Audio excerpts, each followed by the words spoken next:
देखिए बच्चों, आज अध्याय 10 में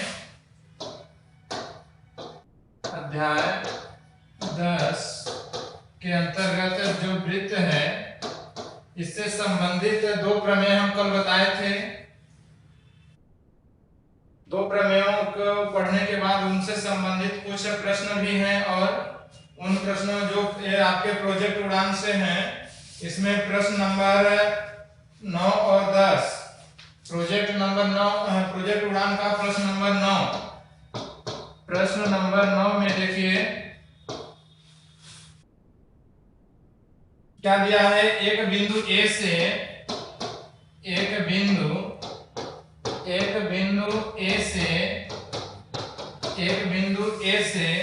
जो एक वृत्त के केंद्र से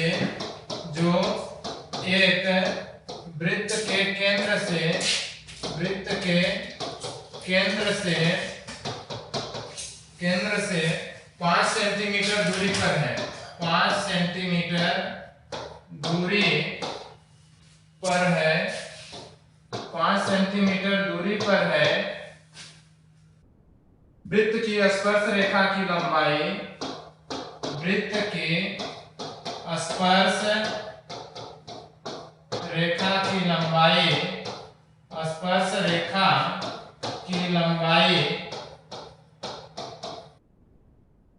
रेखा की लंबाई 4 सेंटीमीटर है।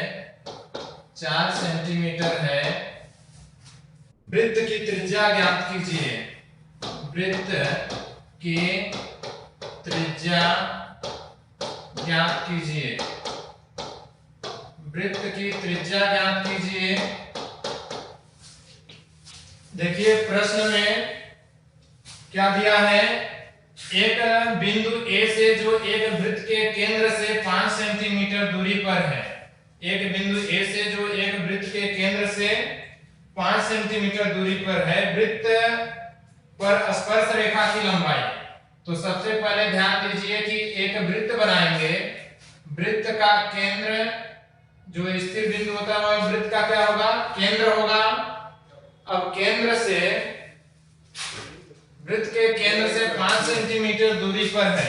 जो एक बिंदु ए है वृत्त के केंद्र से 5 सेंटीमीटर पर है और क्या कर रहा है। सर एक मिनट कोसाही निगरी पटरी ओडी बरगावा। स्कूल वाले अपना माइक बंद कर लीजिए, आपके कारण दूसरों को दिक्कत होती है। माइक को अपना म्यूट में करिए, निगरी कोसाही, और चालू मत करिए जब तक आपको प्रॉब्लम ना हो पूछने के लिए या फिर सर ना बोले पूछने के लिए, तब तक आप माइक मत ऑन करा करिए। आपको वहां दिक्कत होती है, दूसरे नहीं पढ़ पाते।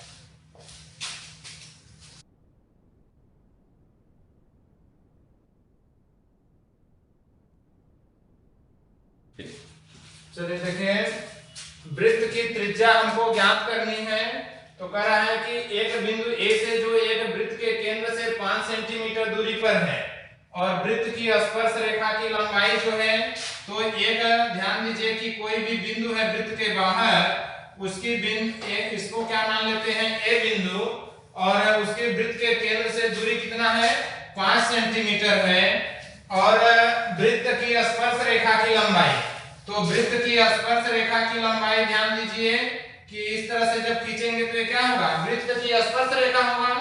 और स्पर्श रेखा की लंबाई कितना दिया है, 4 दिया है। और हमको ज्ञात क्या करना है, वृत्त की त्रिज्या। तो त्रिज्या ध्यान दीजिए कि जो स्पर्श बिंदु होता है वृत्त के केंद्र से जो मिलाते हैं, तो यही उसकी क्या हो जाएगी, त्रिज्या केंद्र से। तो ये त्रिज्या हमको r का मान ज्ञात करना है। तो वृत्त का केंद्र O मान लेते हैं। अब कल प्रमेय में बताए थे कि जो स्पर्श बिंदु होता है वह त्रिज्या पर, स्पर्श रेखा पर जो त्रिज्या होती है वह क्या होती है, लंब होती है। तो यहाँ पर हमारा क्या 90 अंश का कोण बनेगा। और जब लंब होता है तो समकोण के सामने की भुजा क्या होती है, कर्ण होती है। तो ये कर्ण का मान हमारा कितना दिया गया है, 5 सेंटीमीटर, ये ध्यान रखिए। तो यहाँ पर लिखेंगे हल में क्या क्या दिया है। पहले जो जो दिया है लिख देंगे। दिया है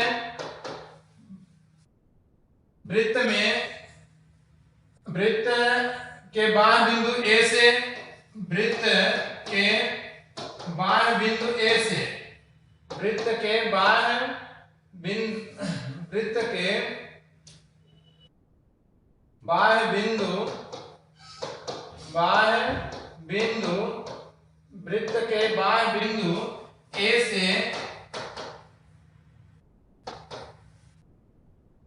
OA बराबर वृत्त के बाह्य बिंदु ए से, यहां पर के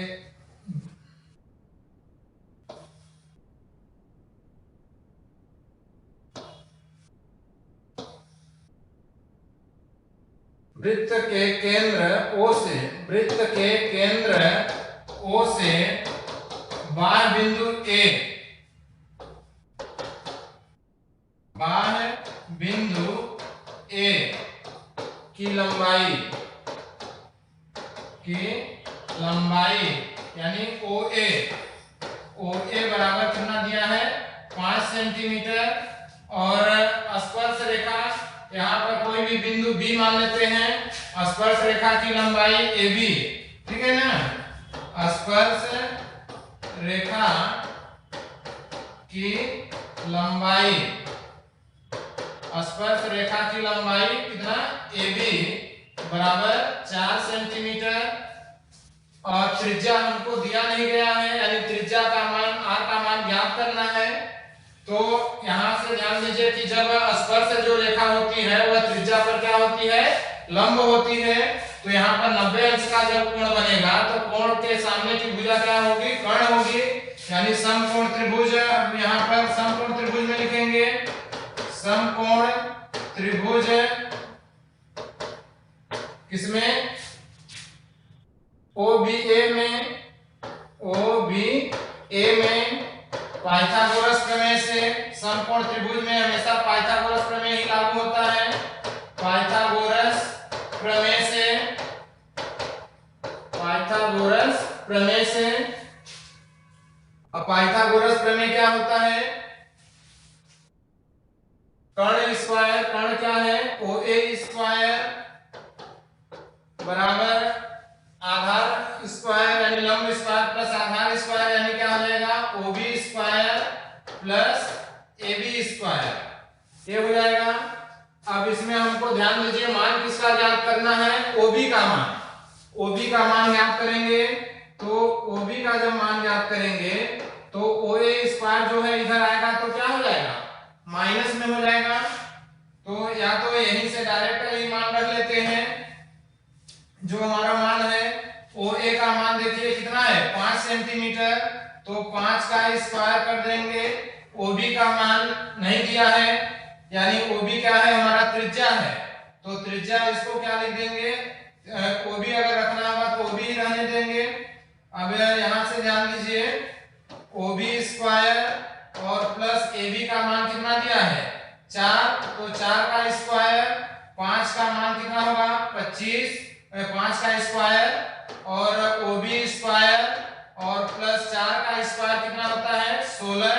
अब प्लस 16 इधर आएगा तो क्या हो जाएगा, देखिए माइनस में हो जाएगा, तो कितना हो जाएगा 25 और प्लस 16 इधर आएगा तो माइनस 16 बराबर OB स्क्वायर। 25 में 16 माइनस कर देंगे तो कितना बचेगा 9 बराबर क्या आ गया OB स्क्वायर। इधर स्क्वायर है तो OB का जब केवल मान ज्ञात करेंगे तो स्क्वायर है तो इधर आएगा तो क्या हो जाएगा वर्गमूल हो जाएगा, तो केवल क्या हो जाएगा वर्गमूल 9 और 9 का वर्गमूल क्या हो जाता है 3, कितना हो जाएगा 3, यानी हमारी जो त्रिज्या होगी वह कितना होगी 3 सेंटीमीटर। इसमें यही पूछा गया है वृत्त की त्रिज्या ज्ञात कीजिए, यानी OB और केंद्र से स्पर्श बिंदु तक का मान क्या कहलाता है त्रिज्या होगा। तो त्रिज्या अतः वृत्त की त्रिज्या कितना हो जाएगा, अतः वृत्त की त्रिज्या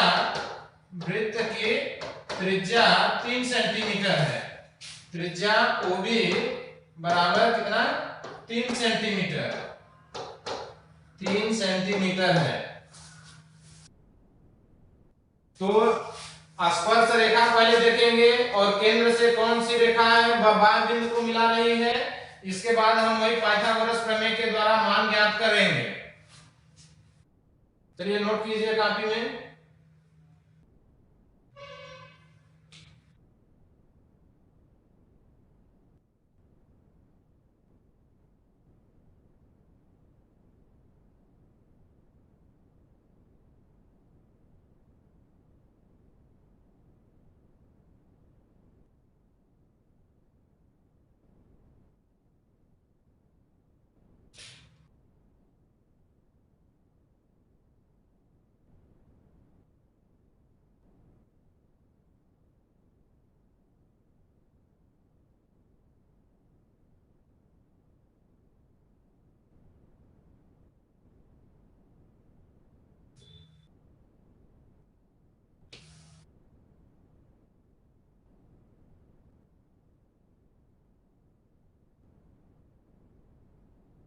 चलिए इसके बाद प्रश्न नंबर, अभी आपके प्रोजेक्ट उड़ान का प्रश्न नंबर 10 बता देते हैं। 10 नंबर का जो प्रश्न है, प्रश्न नंबर 10 में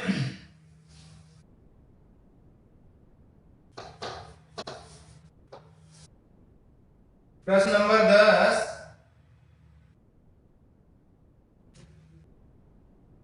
दो संकेंद्रीय वृत्तों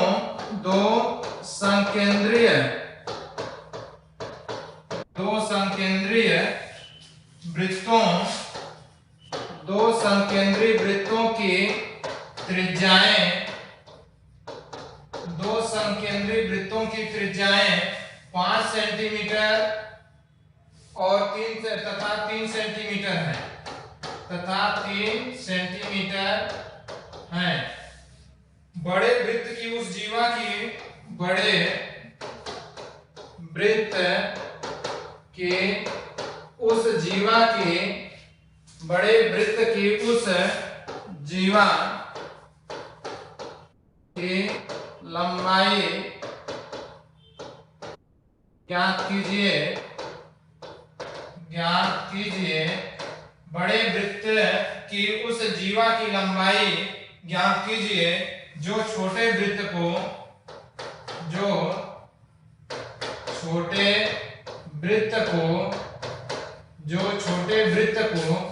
स्पर्श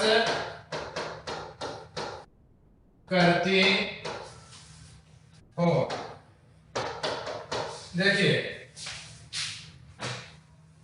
दो संकेंद्रीय वृत्तों की त्रिज्याएं, तो संकेंद्रीय वृत्त किसे कहते हैं, पहले एक ध्यान दीजिए, संकेंद्रीय वृत्तों लिखा है। संकेंद्रीय वृत्त किसे कहते हैं, ऐसे दो वृत्त जिनका केंद्र एक ही हो, दोनों दो वृत्त हो लेकिन केंद्र क्या हो, एक ही हो, उनको हम बोलते हैं संकेंद्रीय। तो इसमें ध्यान दीजिए कि जब चित्र इसका बनाएंगे, दो संकेंद्रीय वृत्त कहाँ है, तो एक वृत्त हम ए बना लिए और दूसरा जो वृत्त बनाएंगे तो इसके बाहर बना देंगे। दोनों का ध्यान दीजिए, केंद्र एक ही रहेगा। यहाँ पर देखिए, दोनों वृत्तों का केंद्र एक ही है, तो इस तरह के वृत्तों को हम क्या बोलेंगे, संकेंद्रीय वृत्त। यानी ऐसे वृत्त जिनका केंद्र एक ही हो, उनको हम क्या बोलते हैं, संकेंद्रीय वृत्त। तो दो संकेंद्रीय वृत्तों की त्रिज्याएं 5 सेंटीमीटर और 3 सेंटीमीटर है। तो एक की त्रिज्या ध्यान दीजिए, जो छोटा वृत्त है उसकी त्रिज्या कितना है, 3, और जो बड़ा वृत्त है उसकी त्रिज्या कितना है, 5 है। बड़े वृत्त ए हो गया तो इसकी त्रिज्या कितना है, 5 सेंटीमीटर। अब कह रहा है कि बड़े वृत्त की उस जीवा की लंबाई ज्ञात कीजिए जो छोटे वृत्त को स्पर्श करती हो। अब ध्यान देना कि एक हम जीवा खींचेंगे तो जीवा ऐसा खींचेंगे जो छोटे वृत्त को स्पर्श करता है। ध्यान से देखिए, ये जो जीवा हम खींचे हैं इस छोटे वृत्त को क्या कर रहा है, एक बिंदु पर स्पर्श कर रहा है। तो जब उस बड़े वृत्त की उस जीवा की लंबाई ज्ञात कीजिए जो छोटे वृत्त को स्पर्श करता है। तो इस जीवा की लंबाई ज्ञात करना है और जो इस छोटे वृत्त को क्या कर रहा है, स्पर्श कर रहा है। तो यहाँ पर ध्यान दीजिए कि जो हमें यहाँ पर वृत्त बनाए, यहाँ पर बिंदु स्पर्श कर रहा है, तो इस जीवा को हम मान लेते हैं ए बी, ए बड़े वृत्त की जीवा है। जो एक बिंदु मान लेते हैं, यहाँ पर कोई भी बिंदु मान लेते हैं पी बिंदु स्पर्श करती है छोटे वृत्त को, तो जो स्पर्श करती है तो केंद्र से जो जहां पर स्पर्श करती है वह क्या होता है, लंब होता है। क्या होता है, लंब होता है। तो यहां से यहां तक ये क्या होगा, छोटे वृत्त की क्या होगी, त्रिज्या होगी। यानी छोटे वृत्त की त्रिज्या कितना है, 3 है। और यहां से ये क्या कहा गया, बड़े वृत्त की त्रिज्या होगी। बड़े वृत्त की त्रिज्या कितना दिया है, 5 दिया है। तो ये भी त्रिज्या होगा और ये भी त्रिज्या होगा, ठीक है ना। तो हमको यहाँ पर ध्यान दीजिए कि जहां पर स्पर्श करता है वह त्रिज्या पर क्या होगा, लंब होगा। अभी पढ़े बताए हैं कि जहां पर स्पर्श होता है बिंदु, वहां पर वह त्रिज्या क्या होती है, उस रेखा पर लंब होती है। तो इस वृत्त का केंद्र हम क्या मान लेंगे, O मान लेंगे। अब यहां पर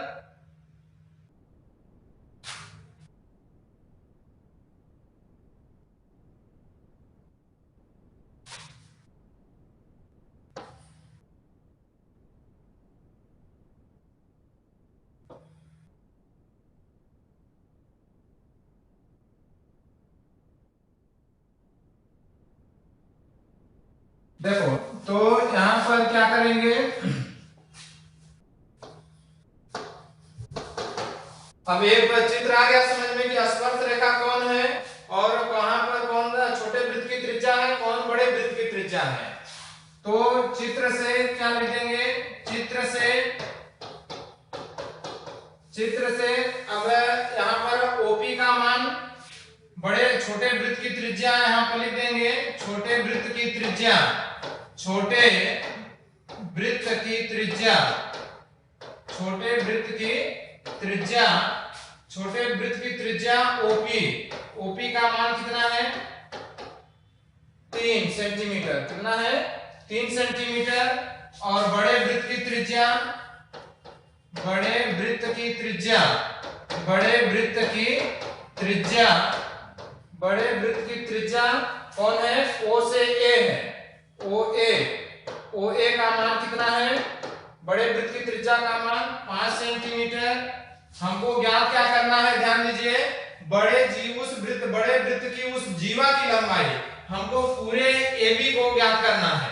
AB का मान कैसे ज्ञात होगा, ध्यान दीजिए कि अगर हम इस A से P तक का मान ज्ञात कर लेते हैं, A से P तक का मान, तो उसका 2 गुना कर देंगे तो पूरे जीवा की लंबाई ज्ञात हो जाएगी।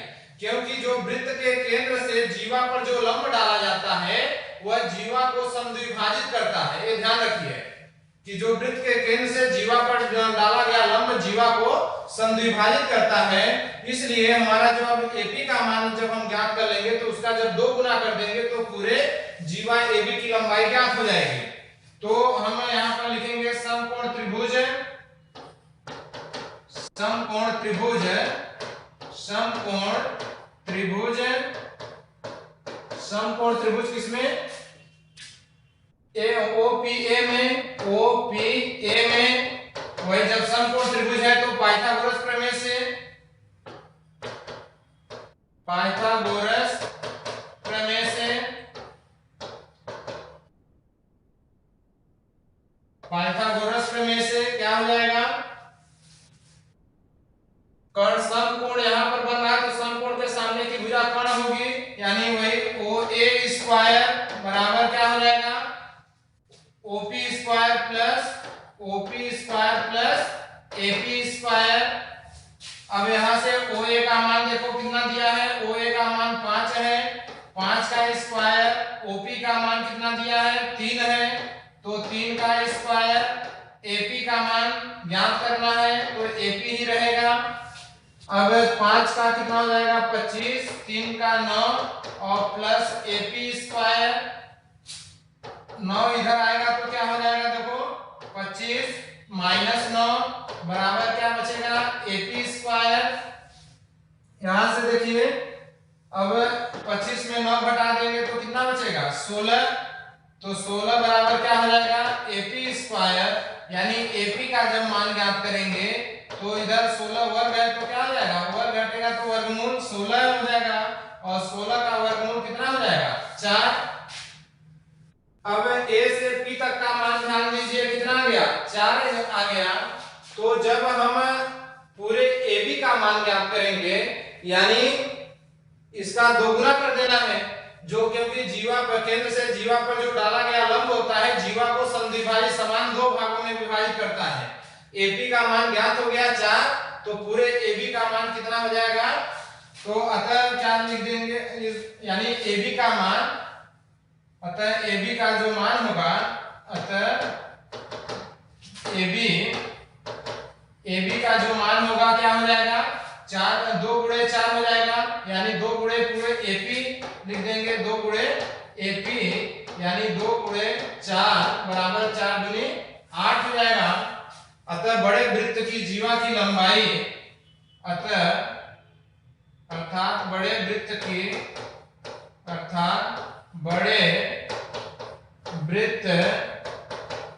जीवा की लंबाई,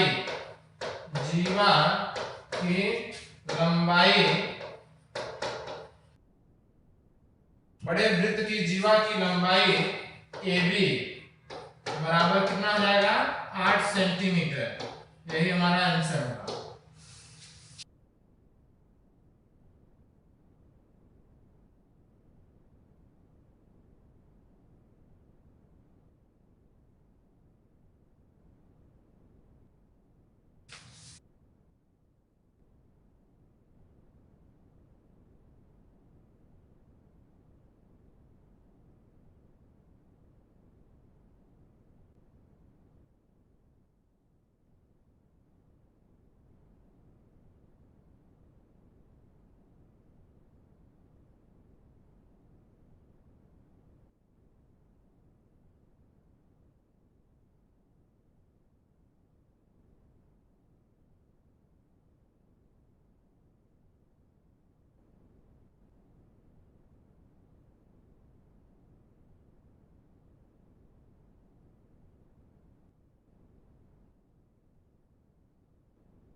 चलिए अगला प्रश्न देखिए।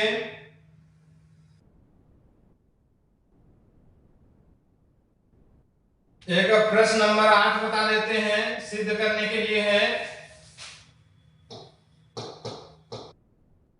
प्रश्न नंबर 8, सिद्ध कीजिए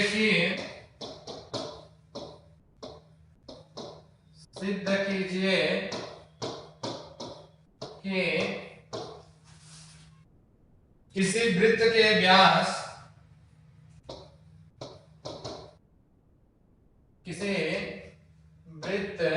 सिद्ध कीजिए कि किसी वृत्त के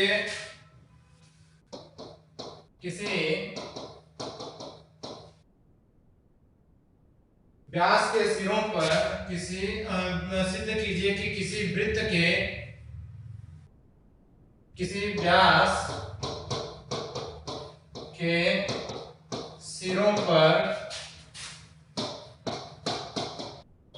सिरों पर खींची गई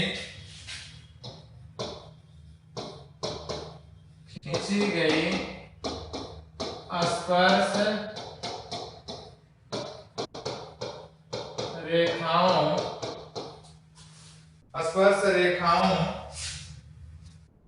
या स्पर्श रेखाएं लिखा गया है,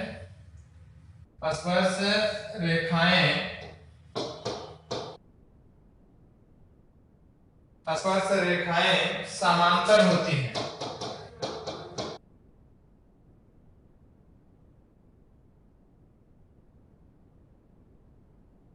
देखिए, सिद्ध कीजिए कि किसी वृत्त के किसी व्यास के सिरों पर खींची गई स्पर्श रेखाएं जो होती हैं समांतर होती हैं, ये हमको सिद्ध करना है।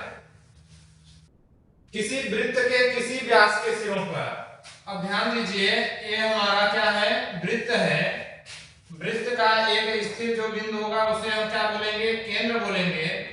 तो अब व्यास किसे कहते हैं, तो यानी वृत्त की वह जीवा, ध्यान दीजिए, वृत्त की वह जीवा जो वृत्त के केंद्र से होकर जाती है उसको हम क्या बोलते हैं, वृत्त का व्यास।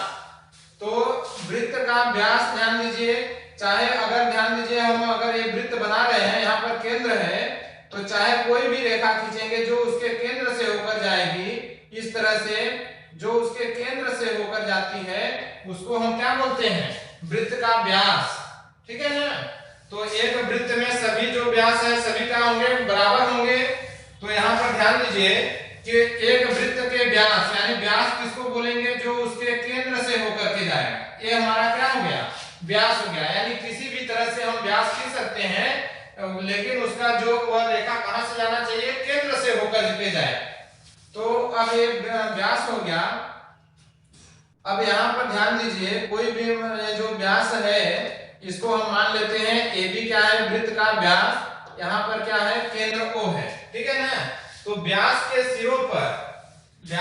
सिरों पर खींची गई स्पर्श रेखाएं।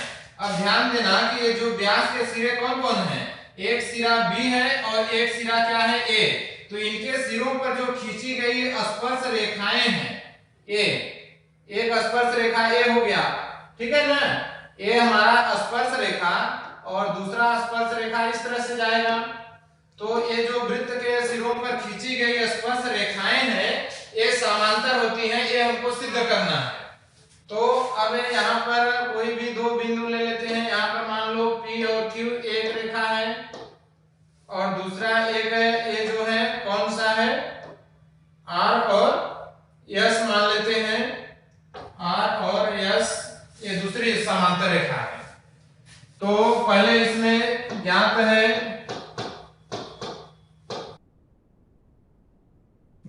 में क्या क्या ज्ञात है, वृत्त का केंद्र O है, वृत्त का केंद्र O है, वृत्त का केंद्र O है, और क्या है, व्यास AB के सिरों पर, कौन, व्यास AB, व्यास AB के सिरों पर, व्यास AB के सिरों पर, व्यास AB के सिरों पर क्रमशः कौन सा, PQ और RS समांतर रेखाएं, व्यास AB के सिरों पर क्रमशः PQ और RS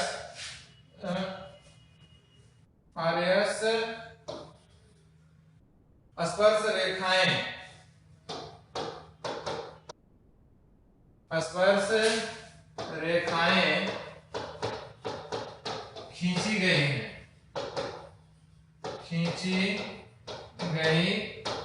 हैं। ये हमको इतना ज्ञात है। और सिद्ध क्या करना है, सिद्ध क्या करना है कि खींची गई स्पर्श रेखाएं कैसी होती हैं, समांतर होती हैं। ये हमको सिद्ध करना है।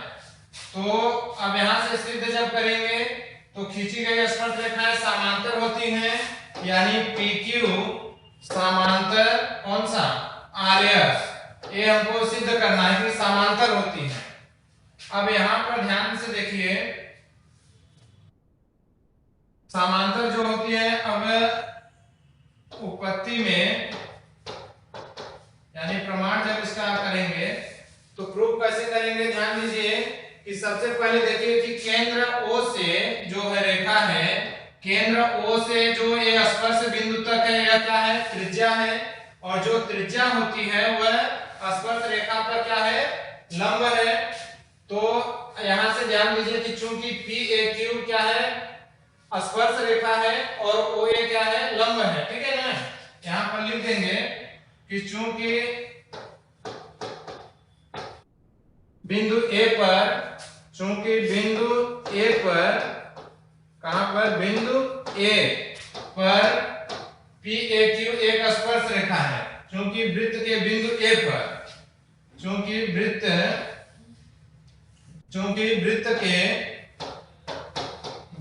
के बिंदु A पर कौन सा, PAQ एक स्पर्श रेखा है। एक स्पर्श रेखा है, एक स्पर्श रेखा है और बिंदु बी पर, वृत्त के बिंदु बी पर स्पर्श रेखा है और OA क्या है, वृत्त की त्रिज्या है। और यहाँ पर लिख देंगे, और कौन सा, OA वृत्त की त्रिज्या है, वृत्त की त्रिज्या है, त्रिज्या है, इसलिए क्या हो जाएगा, जो त्रिज्या होती है स्पर्श रेखा पर लंब होती है, यानी OA लंब क्या हो जाएगा, OA लंब क्या हो जाएगा, OA लंब किस पर, PQ पर। OA क्या है, लंब है, यानी PQ यहाँ पर लिख देंगे स्पर्श बिंदु जो होता है, स्पर्श बिंदु पर त्रिज्या लंब होती है, क्योंकि यहाँ पर लिख देना है स्पर्श बिंदु पर, स्पर्श बिंदु पर त्रिज्या, त्रिज्या लंब होती है, स्पर्श बिंदु पर त्रिज्या लंब होती है। अब OA लंब क्या हो गया, PQ जब लंब होता है तो यहाँ पर कितने अंश का कोण बनेगा, 90 अंश का कोण बनेगा, यानी दोनों तरफ इधर भी और इधर भी, तो क्या बनेगा, कोण PAO, यानी कोण OAP, यानी अर्थात क्या लिख सकते हैं, अर्थात कोण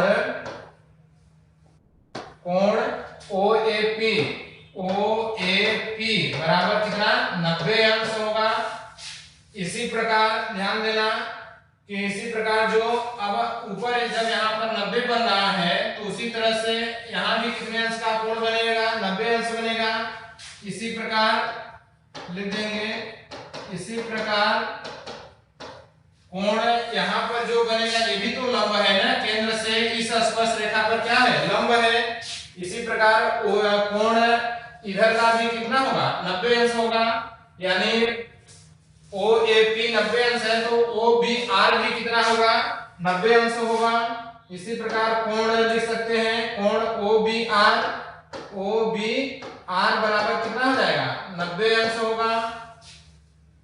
अब ध्यान दीजिए कि जब दो रेखाएं समांतर होती हैं, यहाँ पर ध्यान दीजिए, और एक तिर्यक रेखा उसको प्रतिच्छेद करती है, जब दो रेखाएं समांतर हो और एक तिर्यक रेखा प्रतिच्छेद करती हो तो इसके एक ही ओर के बने अंतर कोण जो होते हैं, तिर्यक रेखा के एक ही ओर के बने अंतर कोणों का योग 180 अंश होता है। ये ध्यान रखिए कि यदि दो रेखाएं समांतर हो, एक तिर्यक रेखा उसको प्रतिच्छेद करती है, तो तिर्यक रेखा के एक ही ओर के बने आसन्न कोण, बने अंतर कोण जो है, या आसन्न कोण भी बोल सकते हो, ठीक है ना। तो वो कैसे होते हैं, उनका उन कोणों का योग जो होता है 180 अंश होता है।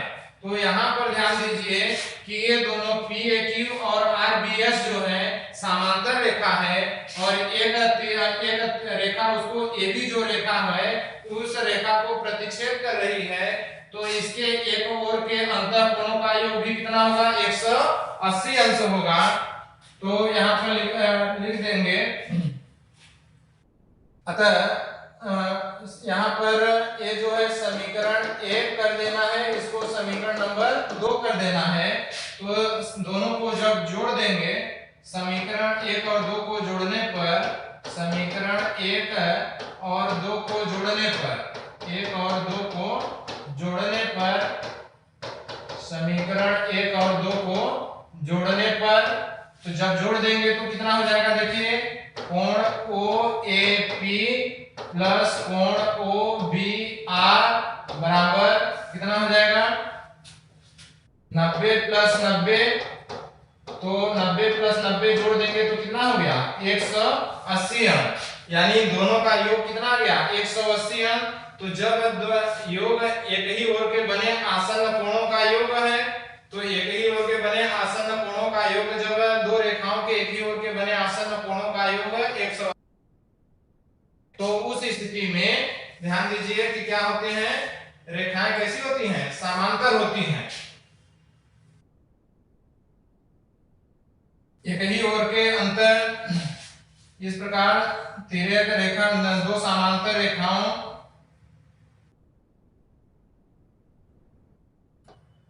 यहां पर लिख देंगे कि चूंकि एक ही ओर के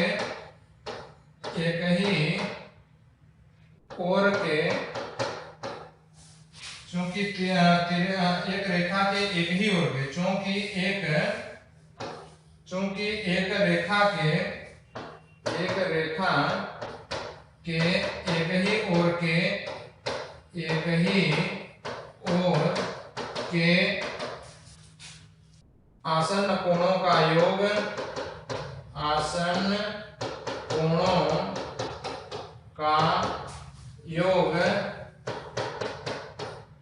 180 अंश यदि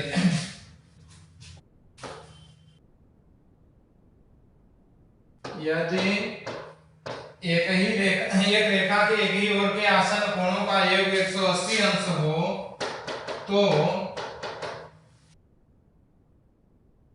दोनों रेखाएं, यदि एक तिर्यक रेखा, यहां पर लिख देंगे यदि एक तिर्यक रेखा के एक ही ओर के आसन्न कोणों का 180 अंश हो तो दोनों रेखाएं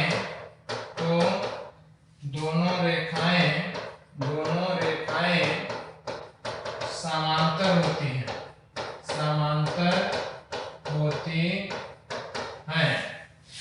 यानी क्या हो जाएंगी, दोनों रेखाएं समांतर हो जाएंगी। उस स्थिति में हम क्या लिख देंगे कि यही जो सिद्ध करना था, PQ समांतर RS, ये हमारा हमको प्रूव करना था।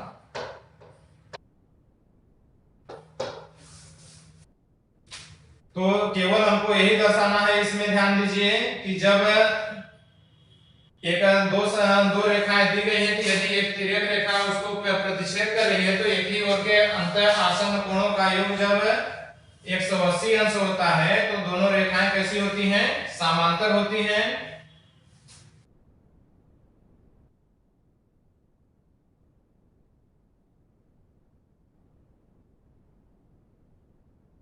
यहाँ पर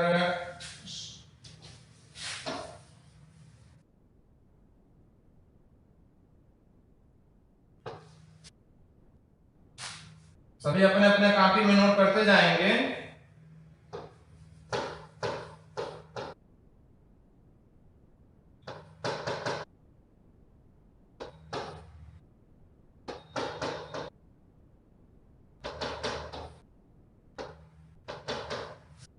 यहां से लिखना है यदि दो समांतर रेखाओं को एक तिर्यक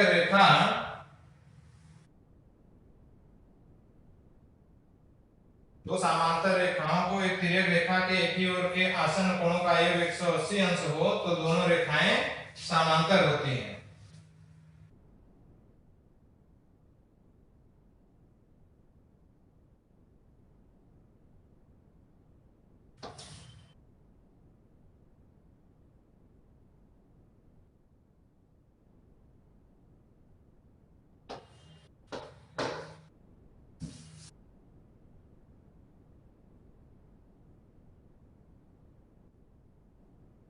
तो इस तरह से आज हम 3 प्रश्न बताए हैं। एक समांतर, एक कल भी 2 प्रमेय बता दिए थे। उन दोनों प्रमेयों से संबंधित 2 प्रश्न और भी बताए और आज एक प्रमेय हो गया। अब अगले दिन जो हम बताएंगे तो वह इन्हीं प्रमेयों पर आधारित कुछ महत्वपूर्ण ऑब्जेक्टिव प्रश्नों की ओर भी बताएंगे।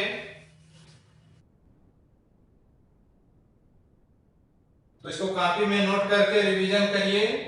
फिर यही मेन आपके प्रमेय है इस अध्याय से संबंधित। धन्यवाद। फिर अब अगले दिन अगला से शुरू करेंगे।